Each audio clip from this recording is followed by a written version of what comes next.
2월 10일 수요일 아침입니다. 오늘 마태복음 12장 22절부터 37절까지 말씀 함께 묵상하도록 하겠습니다. 여러분들 22절을 보시면 그때 귀신 들려 눈 멀고 말 못하는 사람을 예수님께서 고쳐주십니다. 귀신 들린 사람을 고쳐주시죠. 예수님의 기적 사건입니다.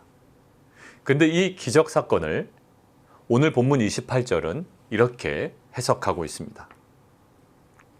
하나님의 성령을 힘입어 귀신을 쫓아내는 사건. 결국 그것을 통하여 하나님의 나라가 임한 사건으로 보고 있어요. 자, 다시 정리할까요? 22절에 귀신을 쫓아내는 기적 사건을 하나님의 나라의 그 임재 사건으로 보고 있습니다.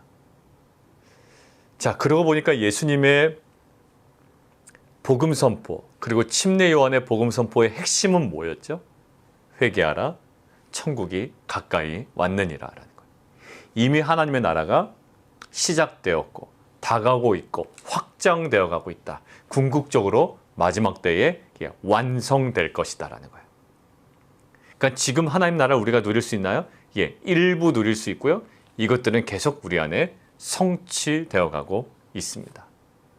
그래서 예수님의 5장부터 7장까지는 하나님 나라에 관한 가르침, 그리고 8장부터 9장은 하나님 나라에 관한 기적 사건이었어요.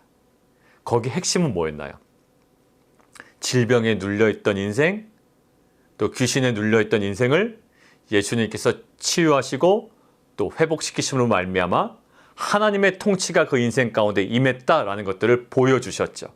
결국 하나님의 통치, 하나님의 다스림, 결국 기적 사건을 통하여 하나님의 나라를 보여주셨어요. 하나님 나라가 임했다라는 것을 가시적으로 보여주신 사건이 바로 기적 사건이었습니다. 오늘 마찬가지예요. 짧지만 명확한 기적 사건을 통하여 오늘 28절을 통해 하나님의 나라가 이미 임했다라고 이야기를 하고 있습니다. 신약의 가장 중요한 주제예요. 자, 그런데 이 하나님의 나라가 임한 사건을 두 부류가 다르게 반응하고 있습니다. 23절은 무리가 다 놀라 이릅니다. 다 놀랐다라고 되어 있는데 9장 33절에 표현된 놀랐다와는 다른 헬라어를 쓰고 있는데요. 엑시스탄트라는 단어는 9장 33절에 쓰였던 단어보다 훨씬 더 강도가 셉니다. 그리고 강도가 세진 그들의 표현이 질문으로 나타나요. 다윗의 자손이 아니냐라는 거예요.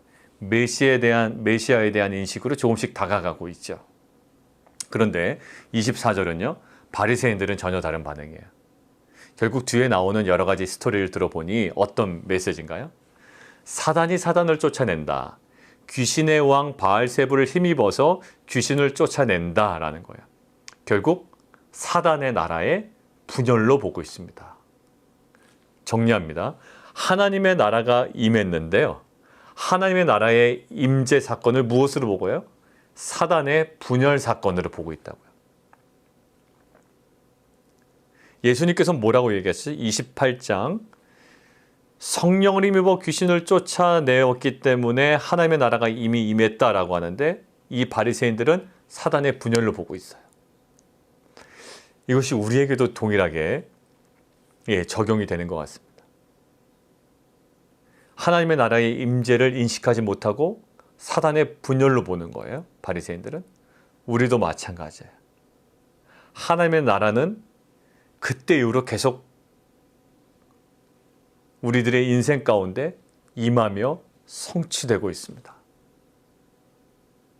근데 우리 삶 가운데 성취되고 있는 하나님의 나라를 우리는 깨닫지 못하고 있는 거예요. 왜 깨닫지 못할까요? 그것이 나에게 고통이기 때문에, 고통으로 여겨지기 때문에, 또 어려운 상황으로 다가오기 때문에, 코비드-19이라는 이런 답답하고 또 사업이나 직장 가운데 어려움이라는 상황이 내게 직면해 있기 때문에 하나님의 나라로 인식하지 못하는 거예요. 마치 바리새인들처럼 분명히 하나님의 나라가 임했음에도 불구하고 이것들을 사단의 분열로만 그냥 처리해 버리는 거죠. 사도 바울 한번 생각해 보시겠어요? 사도 바울은요, 억울하게 옥에 갇혔습니다. 아마 힘들었을 거예요. 그러나 그는 옥중에서 찬양이 끊이지 않습니다. 근데 옥문이 열려버려요. 착고가 풀리고. 그때 어떻게 되죠? 바로 뛰어나가지 아니하고요. 스스로 목숨을 끊으려던 그 간수를 말려서 오히려 간수와 간수의 가족들이 예수를 영접하는 구원의 역사, 하나님의 나라가 그곳에 임합니다. 어디에 임했나요? 사도 바울에게는 억울할 수 있는 그 수감 현장, 그 옥중에서 그 일이 벌어진 거예요. 하나님의 나라가 임한 겁니다. 하나님의 나라는요, 이렇게 임할 수도 있는 거예요. 억울한 옥살이, 억울한 수감 생활에서도 하나님의 나라는 임합니다. 거기에 대표적인 예가 요셉이에요. 요셉은 억울하게 형들에게 팔려갑니다. 형들로부터 형들에 의해서 팔려가죠. 애굽의 노예로 팔려간다고요. 근데 거기에 뭐가 임해요? 형들은 나를 해하려 하였으나 하나님의 이것들을 무엇으로 바꾸사? 선으로 바꾸사 많은 백성들의 생명을 구원하게 하셨습니다. 결국 어디에 하나님 나라가 임해요? 요셉이 당한 이 억울한 노예로 팔려가는 모든 힘든 상황 가운데, 고난 가운데 하나님의 나라는 임했습니다.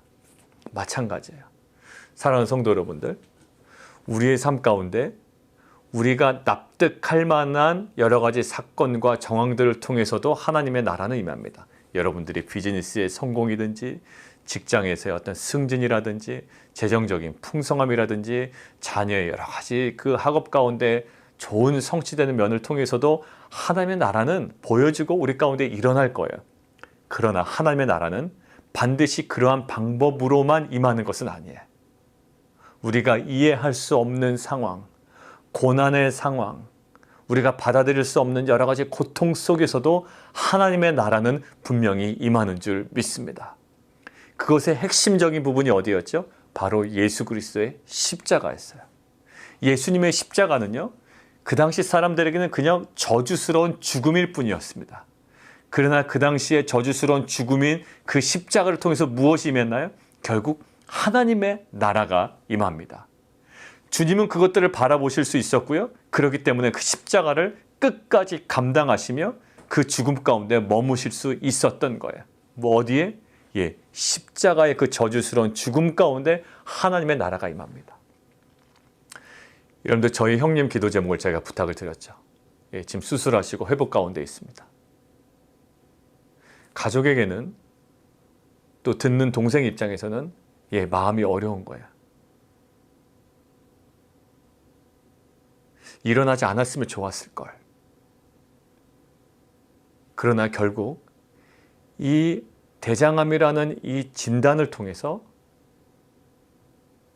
이것이 아니면 깨달을 수 없는 부분을 너무 많이 깨달아가고 있어요. 저희 형님도 그렇고 저 역시 그렇고요. 그리고 저희 어머니와 아버지에게도 그 부분을 어제도 전화해 드려서 말씀을 드렸습니다.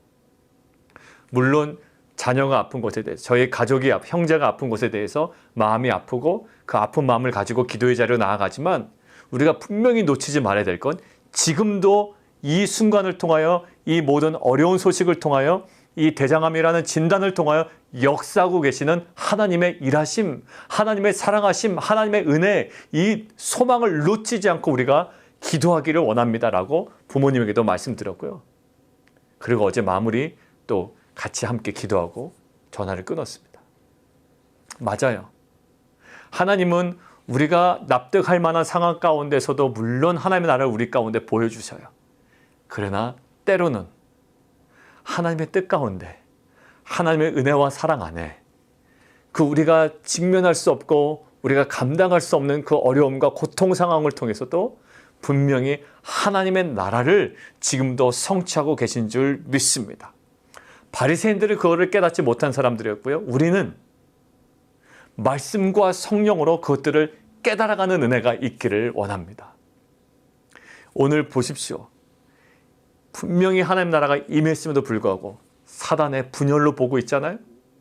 하나님께서는 어려움과 고통을 통해서도 우리 가운데 하나님 나라를 보여주셨는데 우리는 그것들을 원망할 때가 있다고요. 어떻게 하나님께서 나에게 이런 일을 하실 수가 있느냐. 만약에 요셉이 원망했다고 생각해 보십시오. 하나님 어떻게 나에게 그런 꿈을 꾸게 하시고 이렇게 노예로 팔려오게 하셨습니까? 라고 원망하며 하나님 뜻을 발견하지 못했다면 아마 그 백성들을 구원하는 일은 하나님께서 또 다른 방법으로 사용하실지 몰라요. 아마 바울이 하나님 이렇게 내가 하나님 나라의 복음을 위하여 이렇게 헌신하고 있는데 나를 왜 이렇게 억울한 옥에 갇히게 하십니까? 라고 원망하며 문이 열렸을 때 그냥 뛰쳐나갔다면 간수는 그저 자살하고 간수의 가족들은 피통한 가운데 빠졌을 거라고요. 근데 그 모든 상황 가운데 무엇을 놓치지 않아요? 그 어려운 상황 가운데서도 하나님께서 이루실 하나님 나라 계속적으로 성취하시고 계속적으로 완성시키실 하나님 나라를 주목했기 때문에 결국 그 안에 생명의 역사가 있었고 구원의 역사가 있었고 그 간수의 가족들이 예수님을 영접하는 놀라운 역사가 그 가운데 임했던 거죠.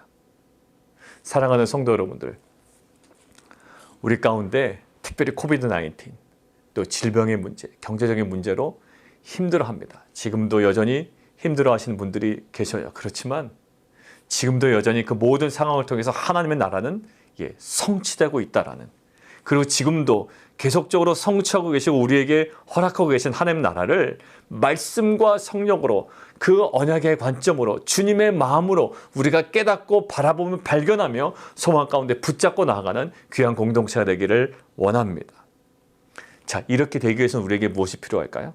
33절 이하에서는 결국 말이 중요하다라고 얘기하지만 결국 33절 나무와 열매를 얘기하고 있는 것은 결국 뭘까요? 열매가 중요하다, 나무가 중요하다. 나무가 중요하다. 지금 말이 중요하다? 아니다. 말은 어디서 나온다? 35절. 선한 사람은 쌓은 선에서 선한 것을 내고 악한 사람은 그 쌓은 악에서 악한 것을 내느니라. 결국 뭘까요? 말이 심판을 받게 되는데, 근데 그 무익한 말이 심판받는 이유는 그 말의 뿌리가 어디 있기 때문에? 마음에 있기 때문에. 상황이 어려울 때라도 여러분들 우리의 말의 고백이 실은 마음에서 나오기 때문에 지킬 만한 것 중에 무엇을? 생각과 마음을 지켜야 된다라고 성경은 이야기하고 있습니다. 일반적인 어떤 세상에서의 가르침과 여러 가지 교훈은요, 마음이 어떠하든지 긍정적인 말을 많이 해라라고 얘기합니다. 여러분들, 마음이 변하지 아니하고 내가 누릴 어떤 유익 때문에 그냥 형식적인 말을 한다는 그것이 무엇을 의미하냐? 여러 가지 실험으로 증명이 보이긴 합니다만, 여러분들 주님께서 오늘 가르쳐 주신 것은요, 단순한 말의 변화가 아니라 우리 심령의 변화입니다. 그래서 우리가 믿음으로 간구할 때 결국 하나님께서 뭐예요? 우리의 마음과 생각을 지키신다라고 이야기했습니다. 결국 이 마음에서 나오는 고백은 언제 나올까요? 가장 다급할 때, 어려울 때 나옵니다. 가장 어려울 때 저는 그래서 저희 형님의 고백이 참 감사하고 소망을 발견한 거예요. 여러분, 보통 예상치 못한 질병에 걸렸을 때, 예상치 못한 사업의 어려움을 겪을 때 하나님 원망하고요, 신앙에서 떠날 때도 있습니다. 그러나 그 안에 그 상황 가운데 다시금 하나님을 만날 수 있도록 기도 부탁하는 그 고백 속에 저는 하나님께서 주셨던 분명한 마음이 있는 줄 믿습니다. 그리고 그것이 우리에게 분명히 소망이 되는 줄 믿습니다. 왜냐하면 그것은 중심의 고백이었고 결국 어려웠지만 힘들었지만 또 감당할 수 없는 일일지라도 그 가운데 하나님께서 이루시려고 하는 하나님의 나라에 대한 소망을 볼 수 있는 정말 놀라운 은혜의 기회였기 때문이에요. 사랑하는 성도 여러분들, 우리 안에 오늘 제목 보십시오. 예수님을 통해 임한 하나님의 나라예요. 하나님의 나라에 임하는 방식은 우리가 납득하고 이해하는 방식으로도 다가오시지만 우리가 상상할 수 없는 방식으로도 다가오십니다. 마치 예수님의 저주스러운 십자가를 통하여 하나님의 나라가 임한 것처럼 우리에게도 때로는 고통일 수가 있고요.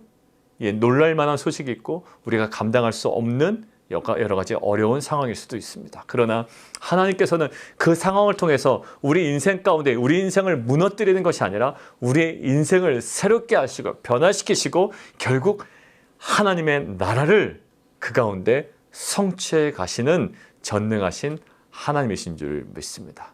그러한 소망을 가지고 오늘도 믿음으로 나아가는 귀한 공동체 되기를 원합니다. 우리 함께 기도하겠습니다. 오늘 하나님의 나라가 분명히 임했습니다. 22절로 충분했던 이유는 뭐냐면요, 이미 하나님의 나라가 어떠한 방식으로 임하는지를 마태는 우리에게 보여줬어요. 22절 사건이 우리에게 딱 임했을 때 우리는 무엇을 봐요? 야, 하나님의 나라가 다시 임했구나 라는 걸 봐요. 그러면서 무리들은 반응합니다. 다윗의 자손이 아니냐라고 조금씩 하나님 나라를 발견하고 접근해 나가죠. 근데 바리새인들이 아주 완강하게 거부를 해버립니다. 귀신의 왕 바알세불에 힘입지 않고서는 귀신을 쫓아내지 못한다라는 거예요. 예수님께서 말씀하십니다. 하나님의 성령을 힘입어 귀신을 쫓아내는 것이면 하나님의 나라가 이미 임했다. 바리새인들은 끝까지 거부하죠. 우리도 마찬가지입니다. 하나님께서 말씀과 성령을 통해 우리 삶 가운데 역사하셨던, 지금도 우리 삶 가운데 허락하신 하나님의 나라가 있어요. 그것이 설사 우리가 만족할 만한 소식이 아니더라도, 또 우리가 감당할 수밖에 없는 어려움이라도 그 모든 상황들을 통해서 하나님은 우리 가운데 하나님 나라를 보여 주신다고요. 말씀과 성령을 통하여. 그런데 우리는 때로는 원망할 수 있어요. 우리는 질문할 수 있어요. 그리고 우리는 또 떠날 수도 있습니다. 그러지 않기를 원하시는 거예요. 그곳에 임한 하나님의 나라를 우리를 하여금 발견하기를 원하십니다. 하나님, 오늘도 우리가 이해할 수 없는 모든 삶의 정황 가운데 말씀과 성령을 통해 그곳에 임한 하나님의 나라를 바라보고 소망하며 나아갈 수 있는 귀한 공동체에게 도와 주옵소서. 우리 함께 기도하며 나아가도록 하겠습니다. 우리 오늘 함께 또 기도하겠습니다. 오늘 수요 여성 집회 있습니다. 어제도 함께 기도했지만 정말 말씀과 성령이 운행하시는 시간 되기를 원합니다. 하나님 오직 주인 되어주시고 그 시간 가운데 역사하시는 그 하나님을 깊이 경험하는 은혜의 시간 되게 도와 주옵소서. 전하는 자, 듣는 자, 나누는 자, 그 모든 자들에게 오직 하나님께서 일하시는 은혜의 시간 되게 도와 주옵소서. 그리고 이정호 선교사님, 그리고 우리 모든 성도들, 또 저희 형님 여러 가지 수술이 회복되는 과정들 위해서 함께 기도하도록 하겠습니다.